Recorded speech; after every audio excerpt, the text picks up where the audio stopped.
Hey loves, how are you? We made it to day 8 of the Inner Union series, and with so many new people joining the channel, I've been guided today to just really open up and pull messages for the subscribers on the channel, whatever are going to be the most helpful Inner Union messages for those of you here and present for today, and whenever you find this message. But I also wanted to ask really quick. It's been brought to my attention that my video quality in on bigger devices for this channel hasn't been so hot. So I'm making some tweaks, and I would like to know if this quality of this video today looks any different. If it does, that's a good sign. I can still make more improvements, but I just wanted to check in and ask first to see if it's actually helpful right now. All right. So for those of you who've been here with me, I would love your feedback on that. All right. Okay, loves. I felt guided. I do feel messages from masculines and feminines coming in. And of course, these all apply and can apply to our own internal energies, which is a big purpose of this Inner Union series.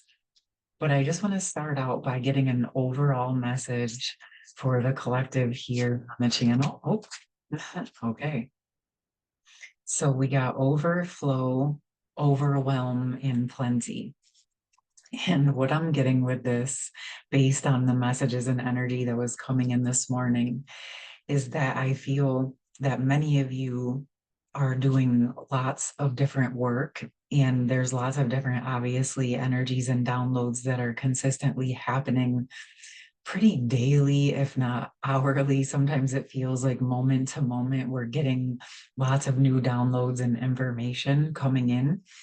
And there are times or moments where the overload of the information can become very overwhelming, even if you know that it's really positive energies and you know that they're intended to support and help you and assist you. But we're still human and we're still walking on this earth trying to live our day-to-day lives and accomplish tasks in our physical world. And so when those types of things happen, there's a couple different things you can do. One, if you are in the midst of living life and out in the world or at work or someplace you're not able to just go lay down or sit for a few moments, then what you can do is kind of visualize a treasure chest or whatever works for you. But a treasure chest is kind of fun because you get to lock it and have the key and be in charge of it. But when you have that overload of information, but you know you still want that information, you can envision it going into that treasure chest until a later time when you can sit with and allow it to process so that the energy is not overwhelming you in those exact moments. And or you can allow your energy to expand up like a tree, and the upward like the branches of a tree, and downward like the roots of a tree, and allowing the information to spread out energetically so that it's not all jammed up in your physical system. And kind of like envisioning like you're in a room and you're just allowing boxes to clear out and let them go up to the top branches of the tree and even up into like a portal to the sun, knowing that they're just being stored for you. The whole point of any type of visualization or energetic practice like this is so that when you have the overwhelm and the overload of information in your system, but you're not in a space to be able to address it in that exact moment, it's in the acknowledgement of the realization like, hey, there's extra information here. I'm feeling a bit overloaded right now, but I'm also not in a space where I can do much about it, so that you can have these kind of energetic fail safes so that you can put the information, acknowledge it, and let it start working. You could even put it in a bubble to the side and just say, okay, start to process, start to sort through, and I'm aware of you, and I'm going to get the messages that I need, and I'm going to get the information that I need. But right now, I have to be present with this part of my life. Okay. And when you do have a bit more space and or you're trying to sort through it, but things seem like they're getting more overwhelming, that's when it's really good to just go allow yourself to lay down and not try to figure it out. Just go sit and be outside or go lay down in a quiet space. When that happens to me, sometimes I'll just almost feel like I'm going into a nap. But what happens is I'll wake up and I'll feel like it's been hours and hours and hours, and I'll kind of have been aware that stuff was happening. And then I wake up and it's only been like an hour, but it felt like I slept the whole night. But it was really like a processing nap. When we do that, or if you feel tired in the middle of the day and you're not sure why, but there's a lot of extra energy or information in your system, actually laying down and relaxing can be some of the quickest ways to allow more energy to process, because it lets your mind move out of the way of trying to figure it out, lets your soul and your body take over, and then they can kind of streamline and bring more clarity to your system. Okay. It feels important to know that you're going to get whatever information you're needing. Sometimes there's more coming in than what we're ready to be able to process in the physical form, or like we just don't need all of that information all at once. So it kind of puts us in that state of just needing to relax and rest and allow ourselves to receive it. Again, if you're busy and you're not able to do that, just kind of put it in your safe zone, your safe box, and let it wait until you have a chance to work on that. This is bringing me to what I was seeing though earlier, is that most people um, have an overflow backup of information in their system from the past or from ancestral information.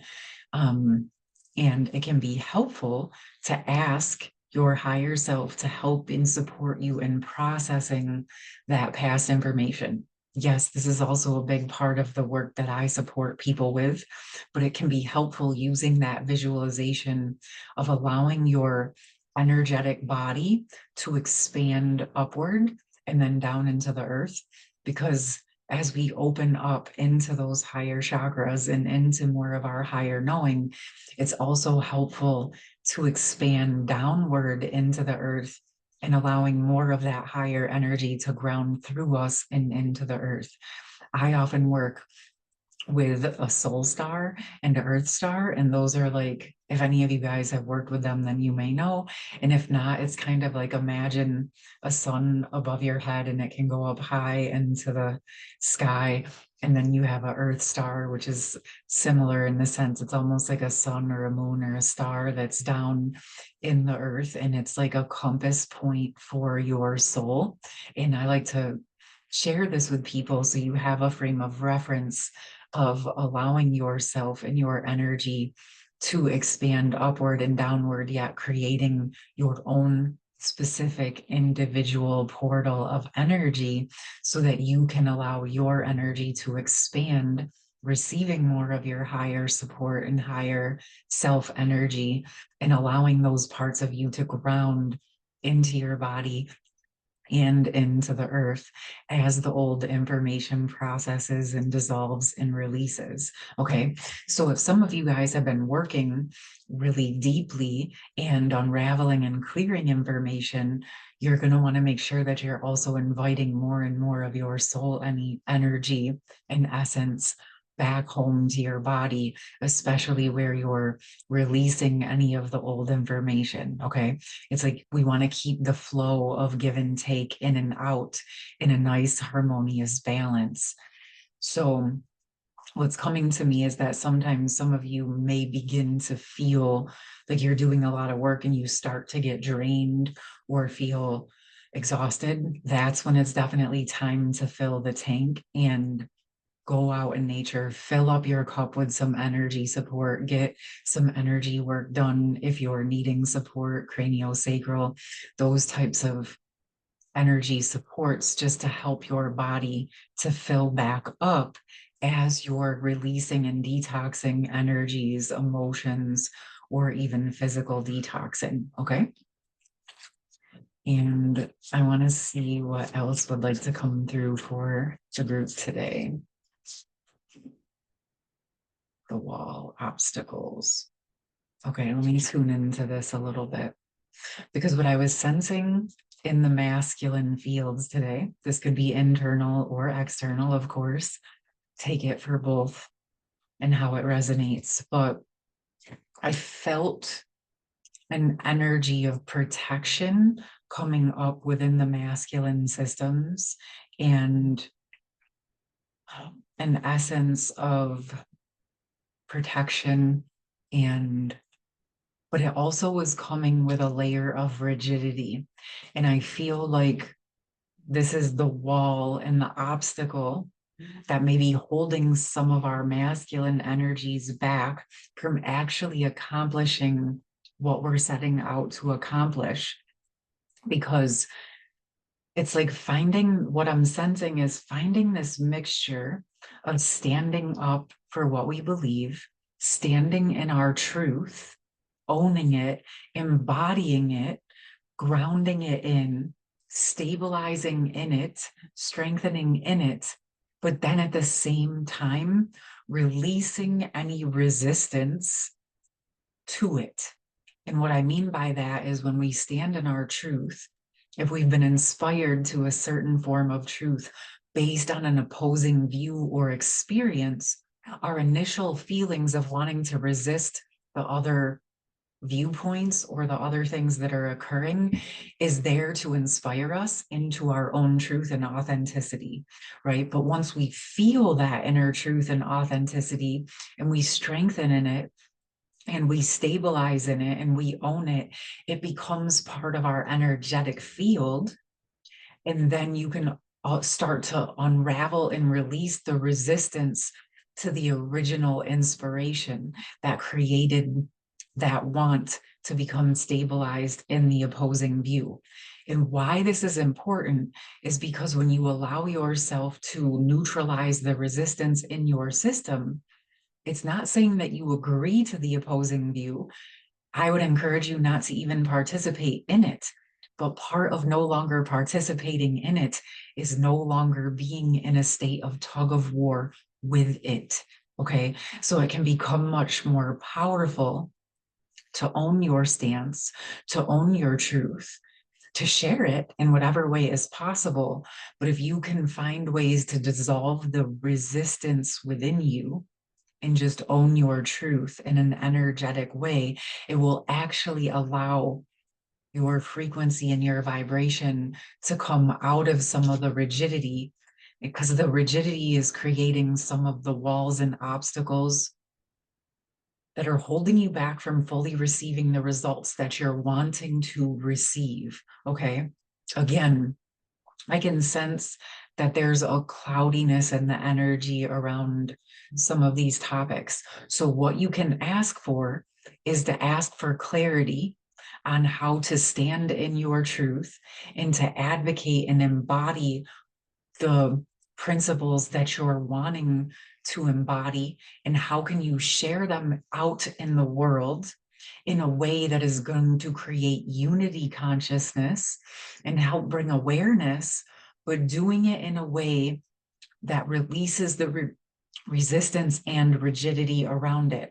Because what I'm sensing is when we go into it, I've done this before, when I go into it very strong and like, this is the right way, or this is what needs to happen, I can't go and pay attention to that, or I can't participate in that because we want to protect, because we don't agree with that.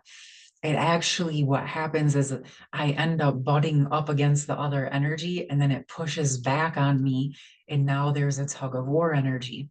But when we allow ourselves to embody it and own it, and then release ourselves from the emotional trigger of the original trigger, Now it no longer has power over us. We can unravel out of the tug of war, move into our own energetic system, our own energetic truth. And now you can start to share that out in the world with people and others who are going to resonate with what you're sharing. Okay. And holding in the keys and codes you're sharing versus spending the time fighting and in resistance with the others that are in resistance to you. Okay. So take that passion, take that information and focus it in some new directions. It's not even to say to stop doing what you're doing, but what I'm sensing is some of the walls and obstacles are there because your higher self is calling you to expand to new levels because you've done enough of this work and you've stabilized enough that now you're ready to let yourself expand out in new views, in new ways, in new perspectives. And when you allow yourself to pan out into that eagle eye perspective, what I'm sensing is as you pan out here, you're going to see where the walls and the obstacles you've been hitting have been. And you're going to be able to find new solutions with them because instead of being down in the tug of war energies, now you're like that eagle sitting on the top of the tree, like, oh, that's what's happening. So it feels like there's going to be some new perspective gained by allowing yourself to take that perch, take a few moments, maybe a few days of just agreeing or allowing yourself to get a clarity in a new perspective. Because I feel like there's actually a lot more information that's wanting to come through you. And there's actually a lot more people who are wanting and needing your message, but they can't find you because you're kind of lost in some of the tug of war energies. But out here, there's a whole bunch of people who are looking for your exact message and truth and strong protective energies. Okay. All right. Awesome. Okay. One more, maybe two more, but at least one more for now.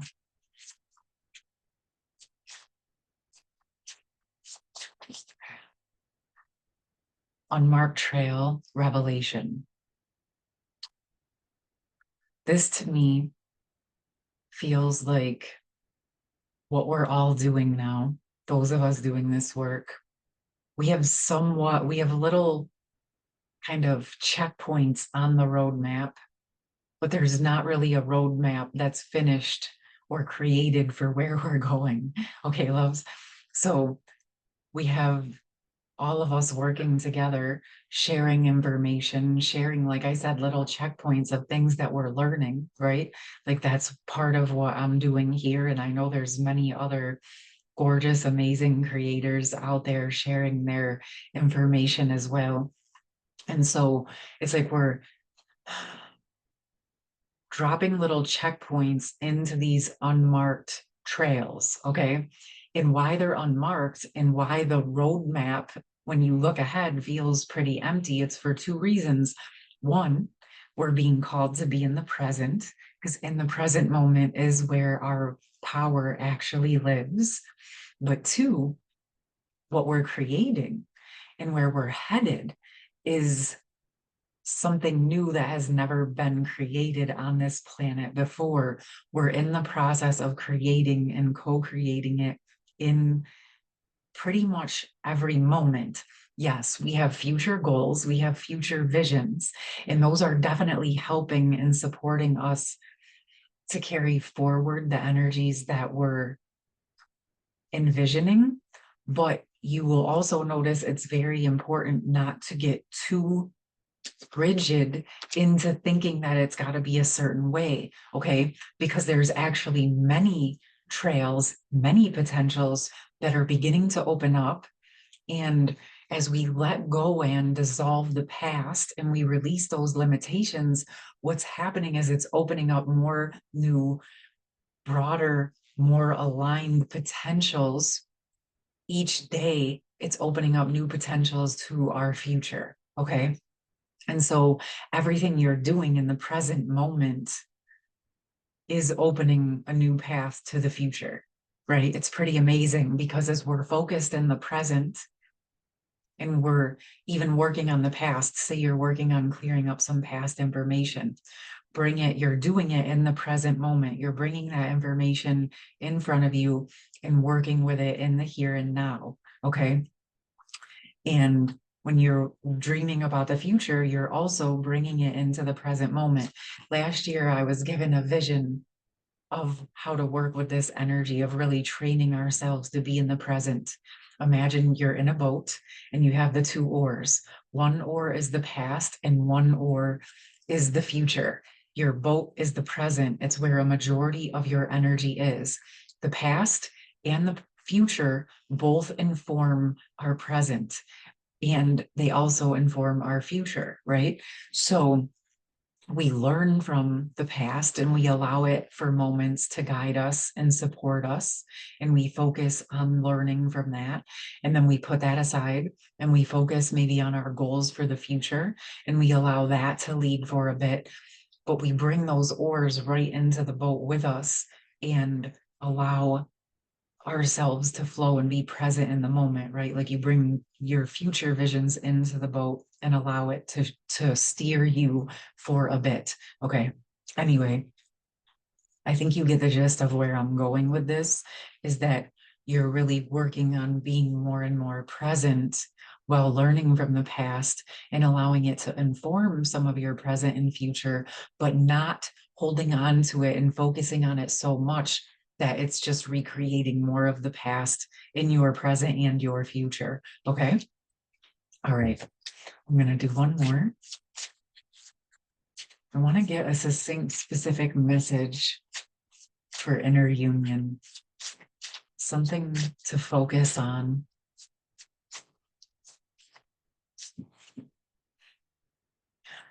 Spirit of the river, movement towards adventure. And so when you're working on these internal energies, your inner masculine and your inner feminine, regardless of how you identify, approach each of these aspects of you as a new adventure, because there's things that you can learn about yourself as you're paying attention to the attributes of these parts of yourself. And it's also coming that you may go into an exploration around, say, your masculine attributes, and you're working with healing your inner masculine and learning and showing up for your inner masculine. And then you're showing up for your inner feminine in a new way.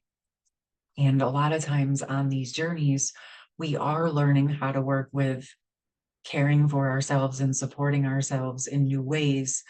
And so it's this really beautiful dance of using our masculine energies, of learning how to protect ourselves and build in new ways and set energetic boundaries and containers, so that the creations that our feminine side is intuiting and envisioning have a place to land. Okay. So you don't have to get too deep into it and make yourself crazy or anything like that, but you can just enjoy learning about these internal attributes, because as you drop into understanding those parts of yourself, it's going to assist and support you in understanding um, other feminines and other masculines in your life, regardless of how you identify. Because through this process, I have found both. I have a much deeper and broader and better understanding of masculines than I ever have before, because I started to realize where I held some of those energies and didn't even realize it. And then I've also noticed, as I'm healing my inner feminine, I've noticed different ways that I'm able to connect with feminines in a new way and in new perspectives. Okay. And also just being in the world and being human beings, just understanding that we're all different and we all process things differently. And yes, masculines process things differently than feminines as well. But each of us as individuals have our own unique way. We've had all of our own unique experiences that made us who we are. So no two people process or experience everything the same, even if it's almost exactly the same. There's a lot of different experiences that come from it based on how the person interprets, perceives, and experiences it for themselves. This is why when we come together in groups like this and we share and we come together, it's expansive for the information, it's expansive for the collective, and it allows us all to grow together in new ways. All right, loves. I'm so happy that you're here with me. If you didn't get a chance to check out the purification process video that I posted yesterday, it's pretty good. I hope you enjoy it. I'm going to drop that in the pinned comment for you if you want to check that out. And I hope you have a beautiful rest of your day, loves. Peace.